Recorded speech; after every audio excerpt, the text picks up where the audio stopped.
اللہم صلی علی سیدنا و مولانا محمد وعلی آل سیدنا و مولانا محمد مبارک وسلم وصلی علیہ۔ بسم اللہ الرحمن الرحیم۔ لاہور والوں معاف کرنا۔ ایک خوفناک دہشت گرد شہر میں گھس آیا۔ اس نے رات کو ایک طوفان برپا کیا۔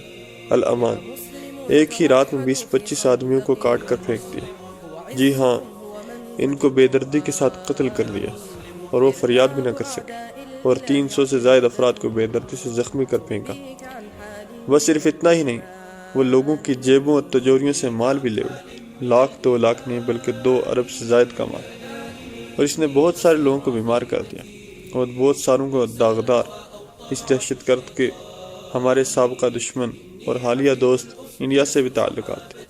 وہ وہاں سے نشاور شراب لایا جو بہت سے لوگوں کو پلایا گیا، اور آف دی ریکارڈ وہ وہاں سے کچھ اور بھی لایا۔ آپ بتائیے اس ظالم کو کیا سزا دی جائے؟ اس درندے کا کیا حشر کیا جائے؟ کیا یہ دہشت گرد نہیں ہے؟ دہشت گرد بھی تو قتل و غارت اور لوٹ مار کی وجہ سے دہشت گرد کہلاتے ہیں۔ کیا انتہا پسند نہیں ہے؟ انتہا پسندوں سے بھی تو اس لیے نفرت کی جا رہی ہے کہ وہ کسی کی نہیں سنتے۔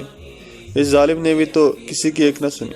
22 افراد کے جنازے اپنے خون کا حساب مانگ رہے ہیں۔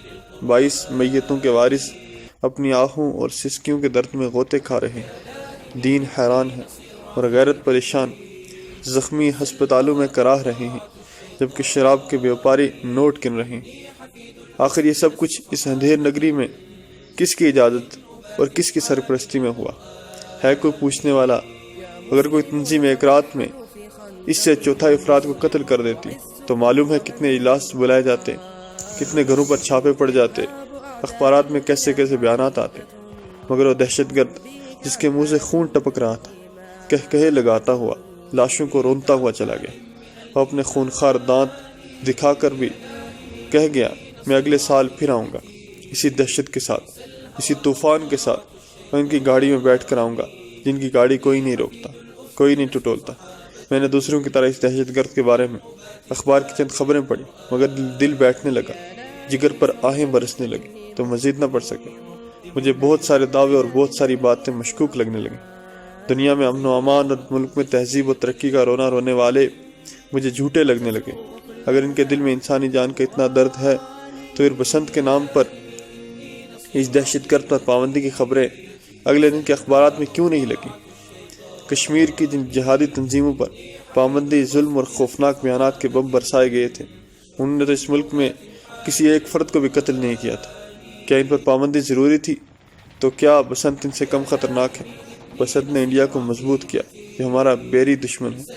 بسنت نے قوم کو ایسا ننگا کیا کہ اہل دل کے سر شرم سے جھک گئے۔ مگر بسنت میں تو وہ سب شریک تھے جنہوں نے اس ملک میں دینداروں کا جینا دوبر کر رکھا ہے۔ وہ کون سا جرم ہے جو بسنت کے دوران سرکاری سرپرستی اور حفاظت میں نہیں ہوا؟ بے حیائی، شراب نوشی، اسراف، جوا بازی، سٹہ بازی، اسلحے کی نمائش اور اس کا استعمال، دین کا کھلم کھلا مذاق۔ معلوم ہوتا ہے کہ دہشت گردی اور انتہا پسندی کے خلاف جو مہم جاری ہے اس کا مقصد امن کا قیام یا انسانی جانوں کی حفاظت نہیں، کچھ اور ہے۔ ان تمام باتوں کا بس ایک ہی جواب ملتا ہے کہ لوگ اگر خوشی کرنا چاہتے ہیں تو ہم انہیں کیوں روکیں؟ تو جناب، کچھ لوگ اگر جہاد کرنا چاہتے ہیں تو ان کو کیوں روکا جاتا ہے؟ کہتے ہیں کہ بسنت لاہور کی ثقافت کا حصہ ہے، تو کیا جہاد، داڑھی، پردہ اور دینی علوم کے مراکز اسلامی ثقافت کا حصہ نہیں ہے؟ پھر ان پر آئے دن کیوں حملے کیے جاتے؟ آخر ہمارے نظریاتی اور اسلامی ملک میں بسنت کو اس طرح سے منانے کا اس کے علاوہ اور کیا مقصد ہے کہ قوم کو دین سے جتنا دور ممکن ہو کیا جائے؟ بسنت سے غربت کا خاتمہ ہوتا ہے؟ کیا بسنت سے تعلیم عام ہوتی ہے؟ کیا بسنت سے ملک کے زر مبادلہ کے ذخائر میں اضافہ ہوتا ہے؟ کیا بسنت کا تعلق قوم کی صحت سے ہے؟ حکومت نے بسنت کے لیے ایک رات کھلی چھٹی دے دی۔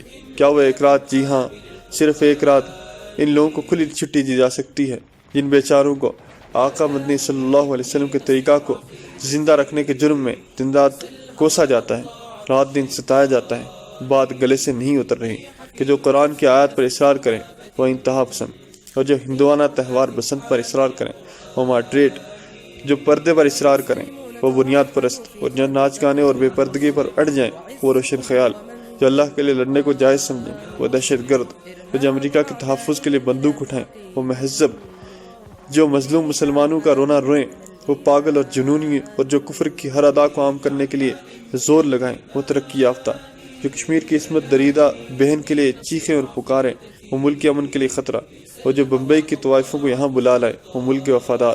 کشمیر کی طرف تو باڑ لگ گئی، جبکہ واہگہ کی طرف باڑ کھل گئی۔ اخبارات اٹھاتے ہی یہی نظر آتا ہے کہ کوئی جا رہا ہے، کوئی آ رہا ہے، اور ظلم عظیم یہ ہے کہ اب ہمیں یہ سمجھایا جا رہا ہے کہ ہم پنجابی ہیں، ہم سرائکی ہیں، ہم سندھی ہیں، ہم پختون ہیں، اور ادھر بھی ہمارے ہندو پنجابی سرائکی اور سندھی بھائی موجود ہیں۔ عالمی پنجابی کانگریس کے خود فراموش ادھر سے ادھر پھرتیاں کرتے پھر رہے ہیں، شاعروں اور ادیبوں کے ٹھٹ لگے ہوئے ہیں۔ اگر یہ سب کچھ کرنا تھا تو پھر لاکھوں افراد کو کیوں کٹوایا گیا؟ آج کے اخبار میں تصویر جمی ہے کہ ہریانہ کے وزیر اعلیٰ اوم پرکاش چوٹالہ کا اتفاق سے استقبال کیا جا رہا ہے۔ یقیناً کل کے اخبارات میں ان کے پاکستان سے محبت کے بیانات شائع ہوں گے۔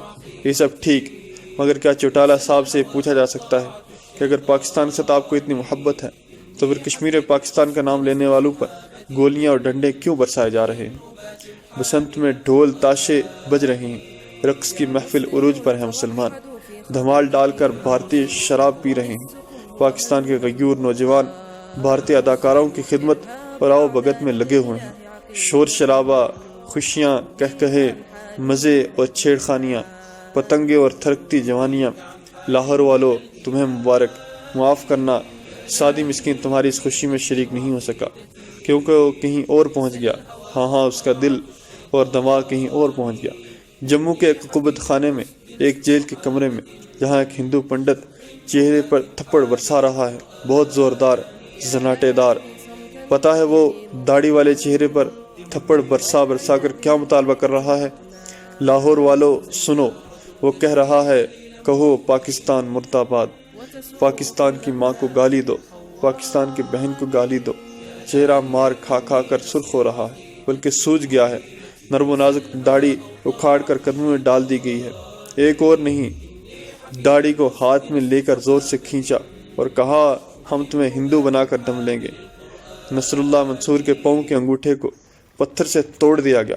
جعفر کی کمر پر پیٹرول ڈال کر آگ لگا دی گئی۔ بس ایک ہی مطالبہ کہ پاکستان کی ماں کو گالی دو، اور سجاد شہید کے جسم پر ایک کپڑا بھی نہیں تھا۔